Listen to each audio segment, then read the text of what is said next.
Yan, hello guys. So, andito kami ngayon sa Eastwood City. And Jacob, say hi. Hi. Justin. Hello. Yan, so mag-wish daw si Justin. O, sige, wish.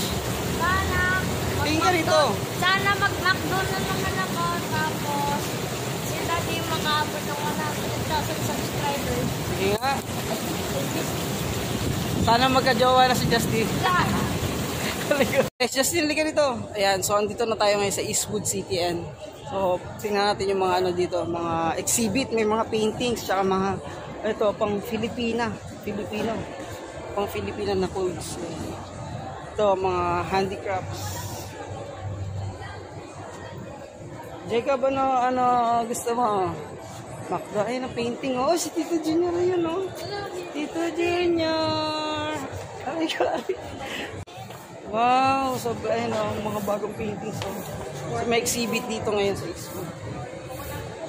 Yes.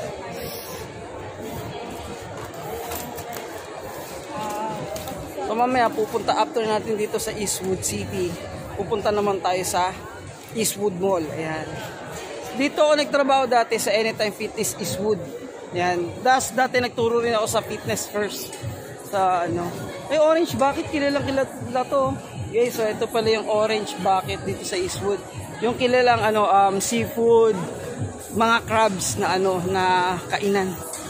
Parang gusto ko tuloy mag-food vlog. Yes. Tara, Justin, mag-crab tayo. Seafood tayo, tara.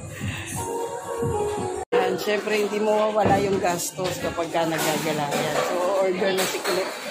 Ayan, magmamaklo na kami. McDonald's? Yan. So dahil mainit yung panahon, nandito kami ngayon sa... Saan tayo? Nasaan tayo? Eastwood Mall. Eastwood Mall. Saan ka nag-park ng kotse? Wala.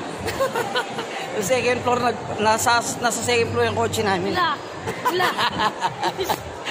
Ay, sa third floor pala. Alam nyo ba guys, grabe, nung nagtatrabaho pa ako dito sa Anytime Fitness Eastwood, halos 3 to 4 times a week ako nandito sa Eastwood. Tapos, yun, malaki rin yung kinita ko dito sa Eastwood. Kaya yun, solve talaga.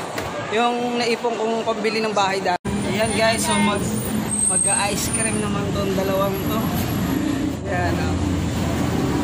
Kasi siyempre, matakaw kami. Dito sa Herds, ayan o.